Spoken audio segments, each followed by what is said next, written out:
Hello दोस्तों, यदि आप अपने बोर्ड एग्जाम में अधिक अंक लाना चाहते हो तो इस वीडियो को पूरा देखिए।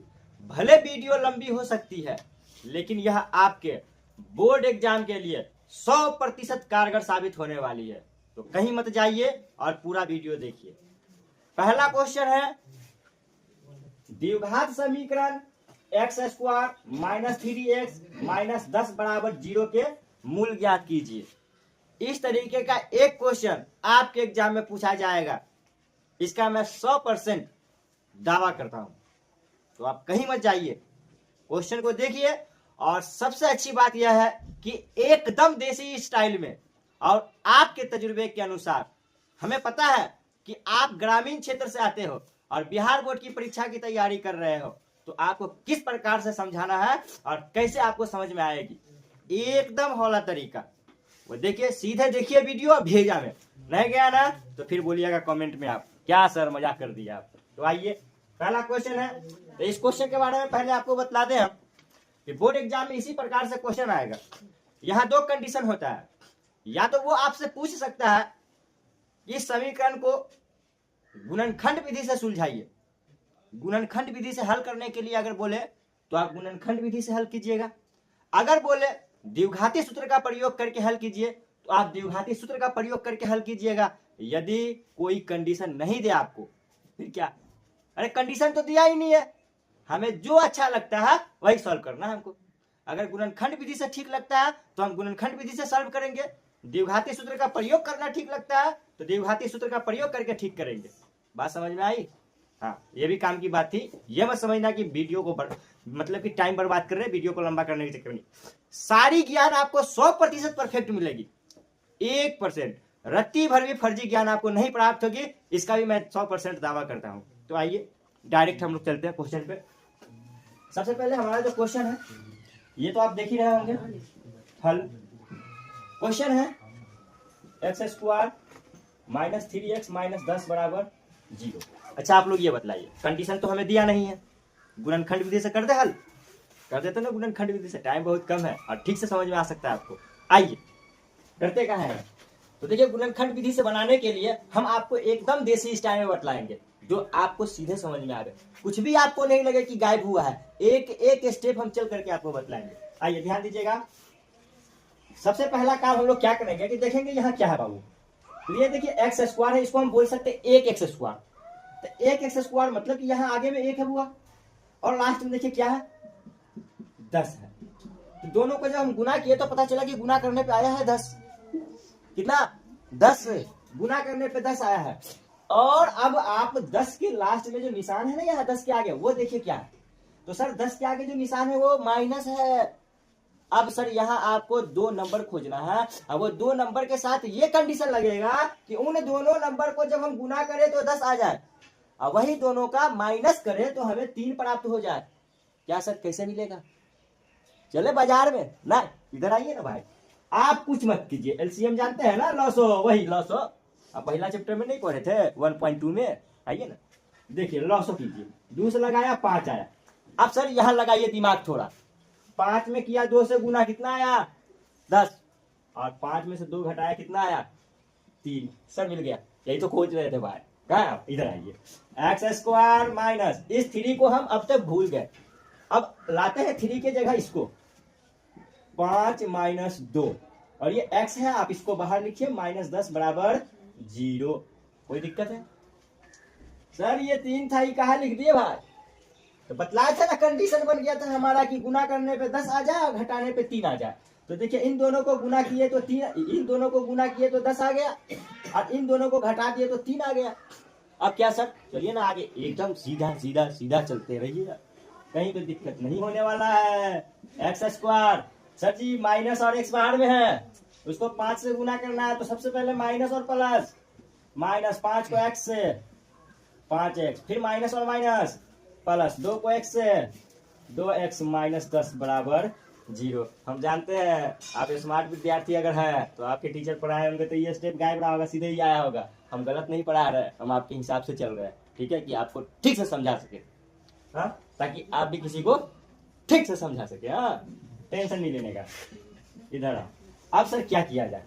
अब ऐसा करते हैं ना, इन दोनों टर्म में देखते क्या मिल रहा है और इनमें दोनों में देखते क्या मिल रहा है, कर लेते हैं कॉमन, टेंशन की बात नहीं है।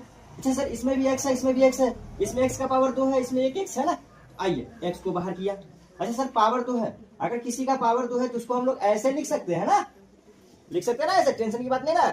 तो सर जब ऐसे लिख सकते हैं तो इसमें से एक तो चला आया बाहर, एक बचा ना, इसको लिखिए और देखिए ये आ गया बाहर तो क्या बचा 5। डर लग रहा? नहीं डरिए, बोल रहे ना इतना देसी अंदाज में पढ़ाएंगे ना, इतना देसी अंदाज में पढ़ाएंगे ना कि आज से आपको हर विदेशी सामान विदेशी लगेगा। आइए ध्यान दीजिएगा,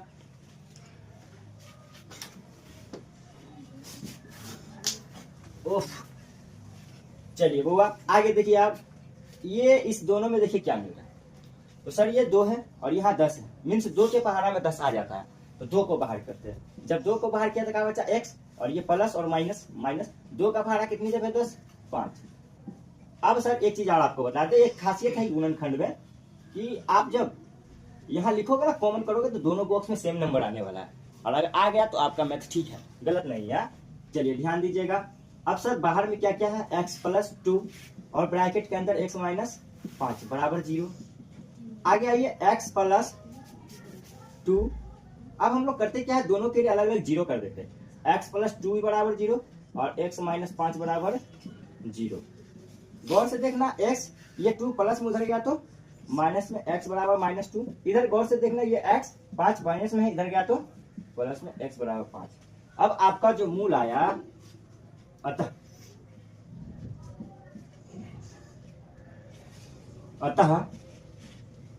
मूल बराबर क्या है भाई, तो -2 और 5, यही आपका रहा आंसर। अब आप घबरा रहे हैं भाई साहब? अच्छा सर जी आप क्या करें, घबराना नहीं है, इसको करिए बॉक्स में बंद ताकि एग्जामिनर को दिख जाए एक बार में, और जब दिखेगा एक बार में आपकी कॉपी को सीधे ये कट लगेगा और मिलेगा पूरा का पूरा 2 नंबर। चलिए दूसरा क्वेश्चन है, बिना टाइम लगाए हम लोग देखते हैं।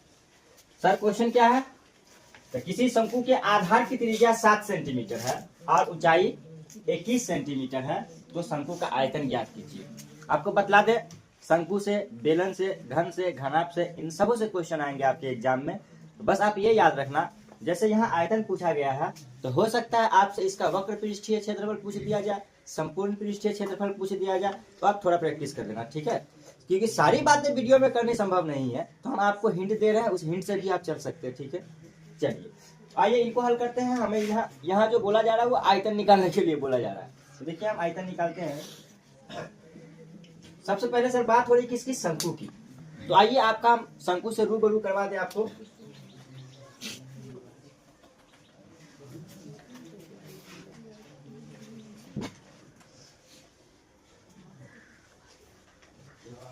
सर यही आपका शंकु है। शंकु में ये जो भुजा होती है इसको हम लोग बोलते हैं तिर्यक ऊंचाई, ये L होती है, और ये जो भुजा है ये जो है हमें ऊंचाई को दिखलाती है, किसको दिखलाती है बुआ, H को दिखलाती है। और ये तो आप जानते हैं ये आधार जो इसका वृत्ताकार है उसका ये केंद्र है, और केंद्र से इधर ये इसकी त्रिज्या होती है, जिसको हम लोग R बोलते हैं, ठीक है। तो देखिए सारा कुछ हमें दिया गया है, त्रिज्या क्या है वो 7 सेंटीमीटर और ऊंचाई कितना है 21 सेंटीमीटर। अच्छा सर हमें क्या निकालना है, तो आयतन निकालना है। क्या निकालना है, आयतन। आइए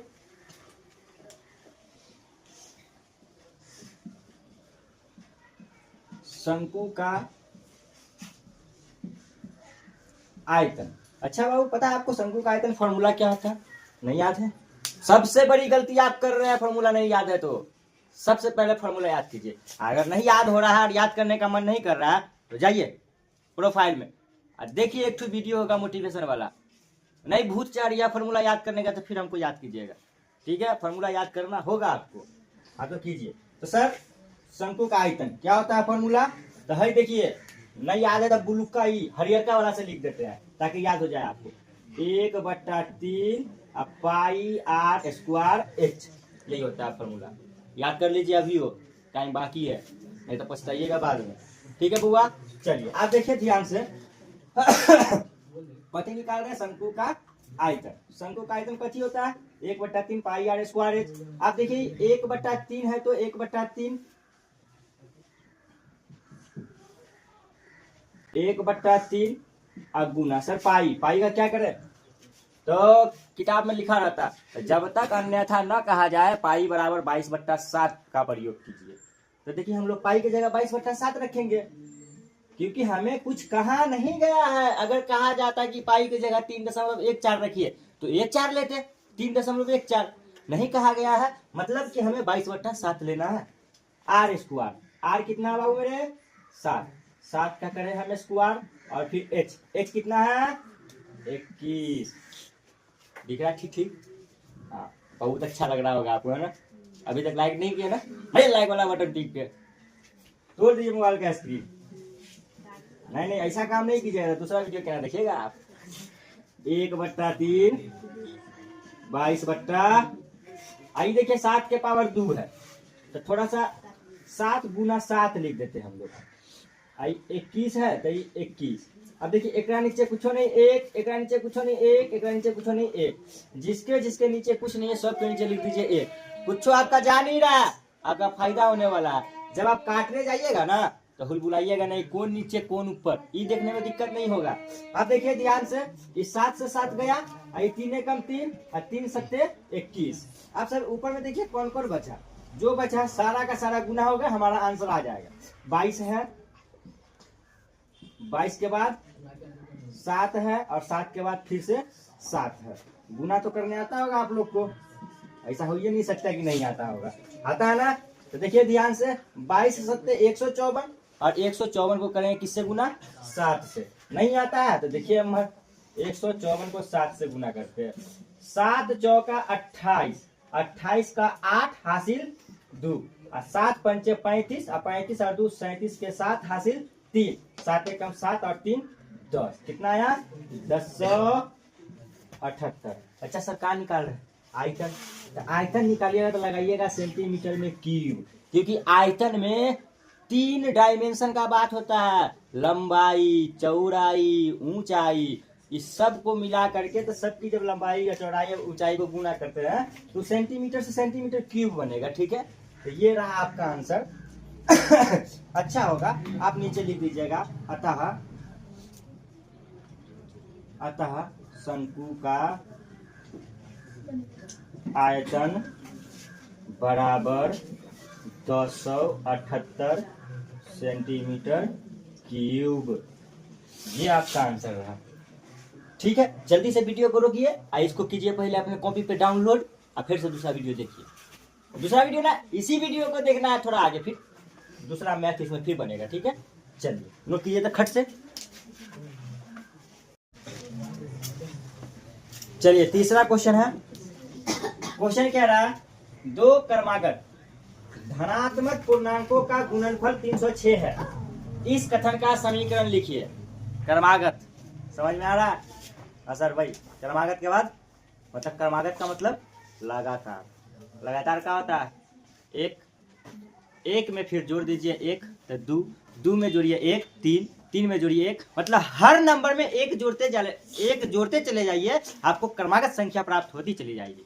सर देसी भाषा में क्रमागत को लगातार बोलते हैं। अगर 1 के बाद आपको 2 लाना है तो 1 में कितना जोड़िएगा 1 के ना, हाँ तो बस वही। तो आइए ध्यान दीजिएगा, इस कथन के लिए हमें सिर्फ समीकरण लिखना है, हल वगैरह नहीं करना। तो समीकरण लिखने के लिए बोला तो हम समीकरण नहीं लिखेंगे, उससे आगे कुछ नहीं करेंगे। ठीक है, चलिए ध्यान दीजिएगा। हल सर कीजिए क्या, आप सबसे पहले कोई एक संख्या मान लीजिएगा, माना एक धनात्मक पूर्णांक, एक धनात्मक पूर्णांक, चलो हम x मान ली।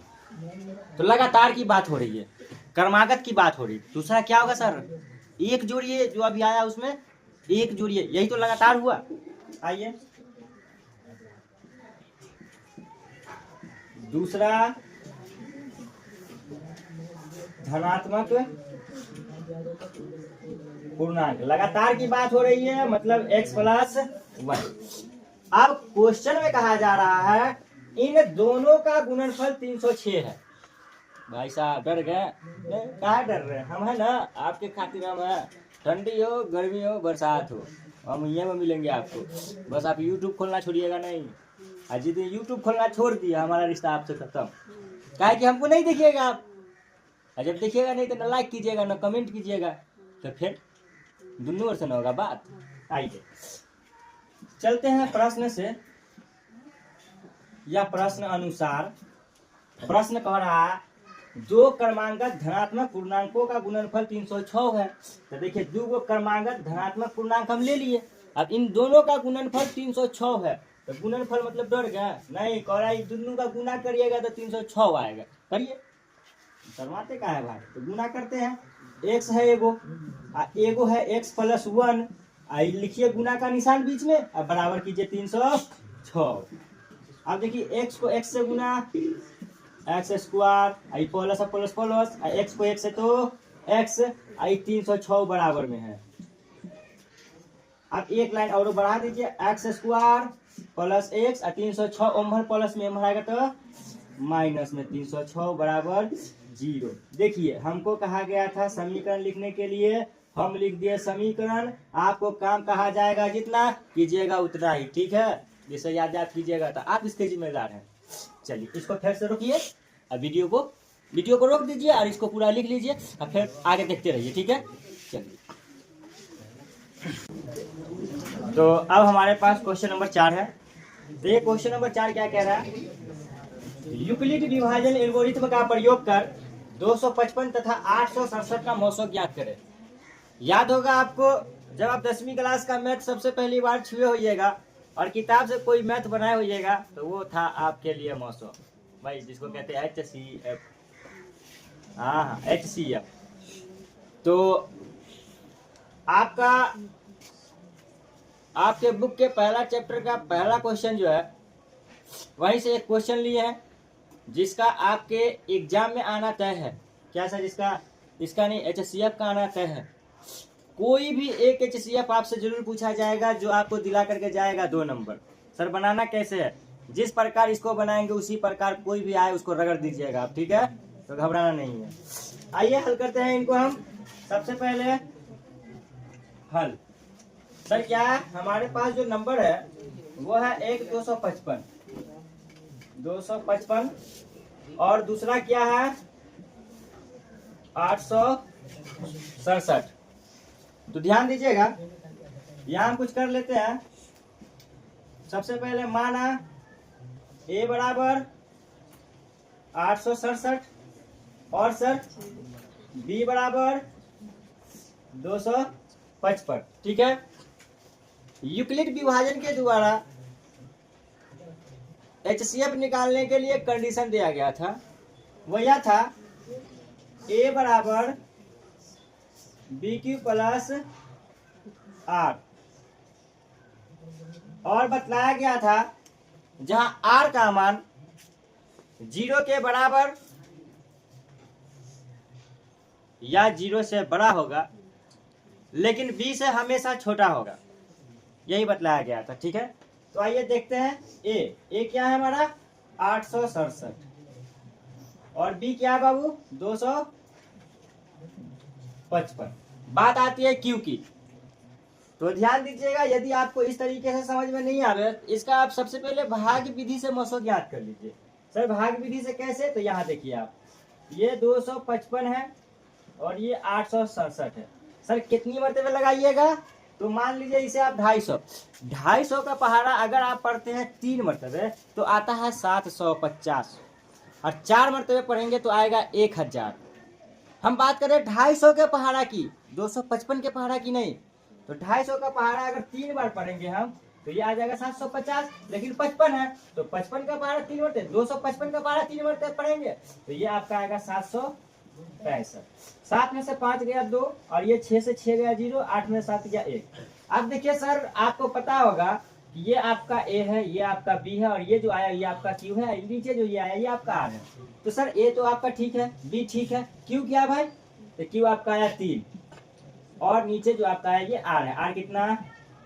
102। कोई टेंशन नहीं ना? आगे चलते हैं हम लोग। अब हम लोग क्या करते हैं, इस 255 को यहाँ लाते हैं। 255।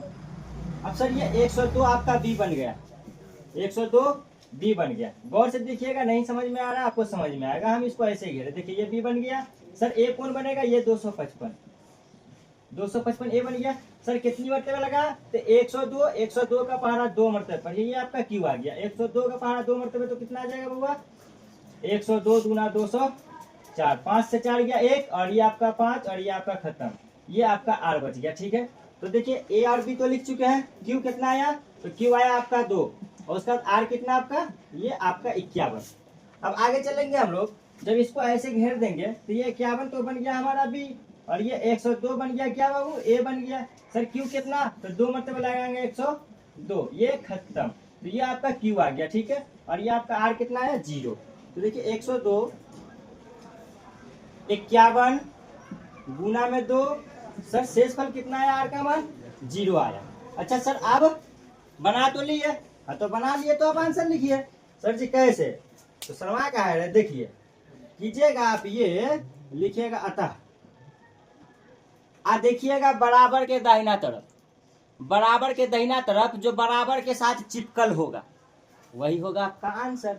देखिए सर बराबर आई दाहिना तरफ, चिपकल कौन है, 51, अतः 900 बराबर 51, यही ना आपका आंसर आया। लीजिए ना, इसको कीजिए ना डब्बा में बंद, बस हो गया। मिलेगा क्या नंबर, 2 नंबर। हाँ याद रखिएगा, ये अगर नहीं पूछा तो इसी का चचेरा मौसेरा खलेरा भाई आएगा, लेकिन आएगा। ठीक है, चलिए नोट कीजिए वीडियो को रोक करके। तो आइए अब अगला नंबर है क्वेश्चन 5।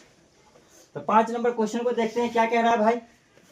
तो द्विघात समीकरण √2x² प्लस 7x प्लस 5√2 बराबर 0 के विवेचक का मान ज्ञात करें और मूलों की प्रकृति भी ज्ञात करें। क्वेश्चन समझ में आया आपको, देखिए समझ में नहीं आया तो आप समझिए। कहा जा रहा है आपको कि एक द्विघात समीकरण है। सर द्विघात समीकरण क्या है, तो ये आप देखिए गौर से, √2x² और प्लस 7x प्लस 5√2 बराबर 0। सर क्या करना है, तो इसका विवेचक ज्ञात करना है। विवेचक जानते हैं, हाँ वही जिसको विविक्टर भी कहते हैं, नहीं समझे, अरे डी का मान, डी का मान, डी के मान को विवेचक भी बोलते हैं और विविक्टर भी बोलते हैं। ठीक है, तो आपको पहले बोला जा रहा है डी का मान ज्ञात कीजिए, और डी का मान ज्ञात करने के बाद फिर आपको बोला जा रहा है मूलों की प्रकृति भी ज्ञात करें। सर क्या मूलों की प्रकृति, वो नहीं पता। डी का मान अगर 0 के बराबर होगा तो अगर 0 के बराबर होगा तो मूल वास्तविक एवं समान है। डी का मान अगर 0 से बड़ा होगा तो मूल वास्तविक एवं असमान है। अगर डी का मान 0 से छोटा होगा तो मूल वास्तविक नहीं है। हाँ याद आया ना, हाँ वही तो हम भी कह रहे थे, कैसे आपको याद नहीं रहेगा भाई। चलिए ध्यान दीजिएगा आगे। हल सर समीकरण क्या है, सबसे पहले हम लोग समीकरण ले लेते हैं। √2x² प्लस 7x प्लस 5 बराबर 0। सबसे पहले हम लोग करते क्या है,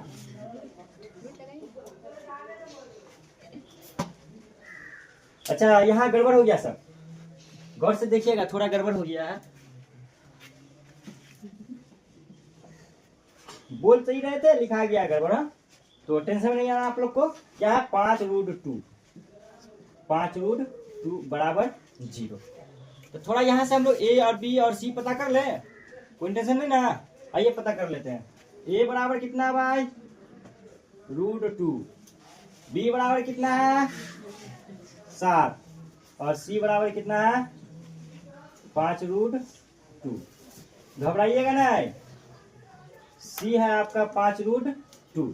हमको जो है विविक्टर निकालना है, तो विविक्टर के लिए हम लोग के पास फॉर्मूला है डी बराबर क्या, b² - 4ac। क्या डर रहे हैं, नहीं डरिए नहीं, इसको अभी हम बांध देते हैं, रुकिए लीजिए।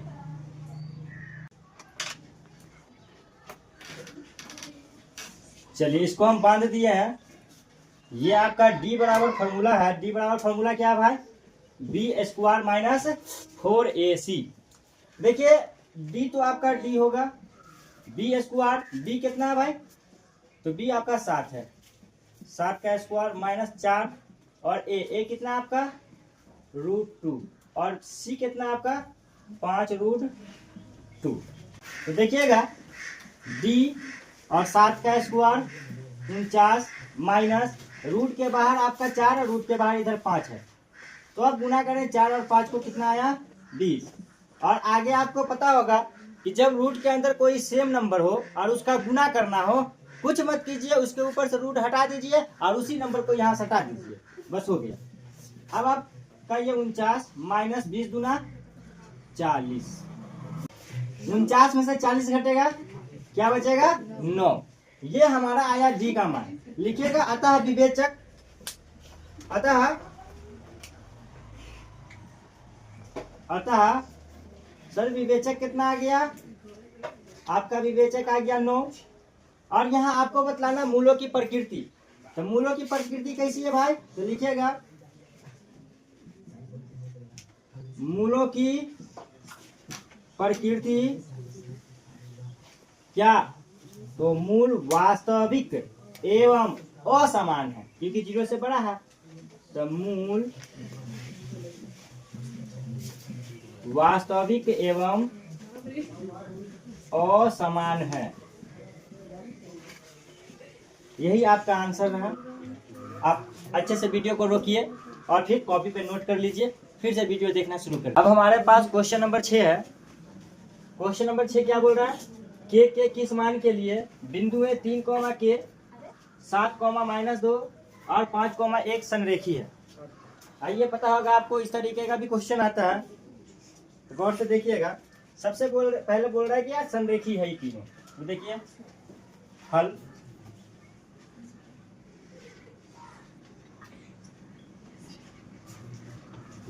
हम इसको बोलते हैं ए, बी और सी, ये संरेखी है, मतलब एक ही लाइन पे है तीनों, ठीक है।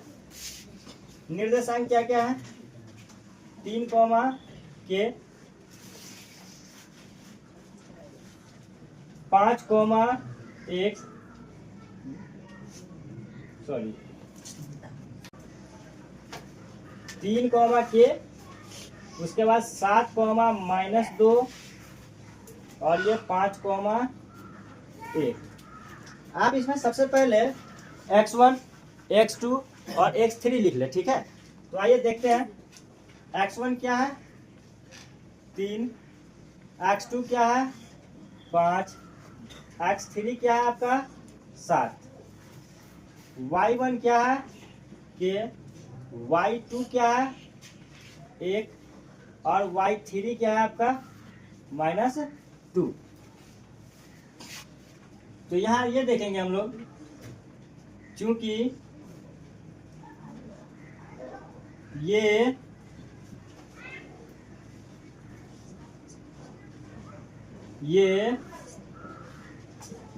तीनों बिंदुएं संरेखी है, तो त्रिभुज का क्षेत्रफल क्या हो जाएगा 0 हो जाएगा, ठीक है। अब आपको पता होगा त्रिभुज का क्षेत्रफल 1/2 x1। 1 के बाद यहाँ थोड़ा सा ट्रिक से आप फॉर्मूला को याद रख सकते हैं। देखिए ब्रैकेट के अंदर सिर्फ y लिखा आएगा और ब्रैकेट के बाहर x होगा। तो ब्रैकेट के अंदर जब नंबर लिखेंगे तो एक चीज का ध्यान रखेंगे, ये 1 है तो आगे अंदर तो y लिखना ही है, लेकिन 2, 1 के बाद 2 माइनस 2 के बाद 3, फिर प्लस x2, आगे देखिए 2 के बाद क्या 3, फिर 3 के बाद क्या 1, फिर आगे आप देखिए x3, 3 के बाद क्या 3 के बाद क्या लिखेंगे हम लोग, तो 1 के बाद 2। अगर ये आपको समझ में आया तो ठीक है, ये अगर आपको समझ में नहीं आया तो आप ऐसा भी कर सकते हैं, ब्रैकेट के बाहर x1, x2, x3 होगा और ब्रैकेट के अंदर आप सीधा सीधा y के साथ लिख सकते हैं 23, 31 और 12।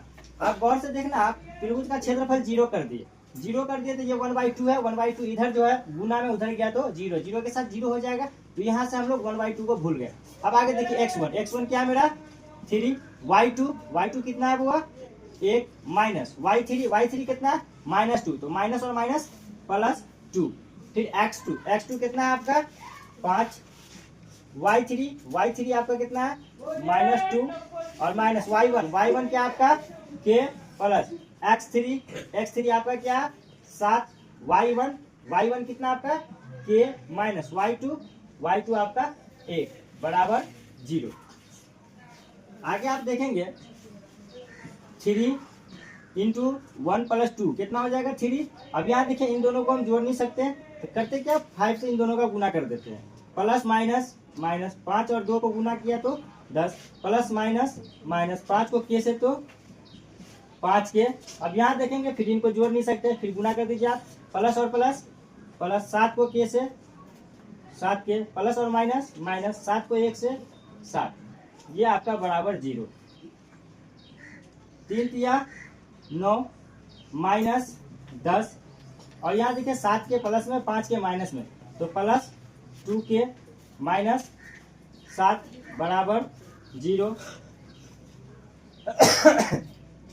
यहाँ आप देखेंगे कि हमारे पास कुछ नंबर प्लस में है कुछ नंबर माइनस में, तो ये 9 प्लस में 9 और माइनस में 10 है, माइनस में 7 है, तो माइनस में 17 और प्लस 2 के बराबर 0।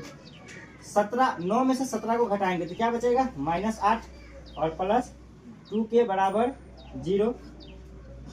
थोड़ा ऊपर चलेंगे हम लोग, इससे आगे ऊपर देख लेते हैं, ठीक है। ये -8 है, -8 उधर जाएगा तो क्या हो जाएगा बाबू +8।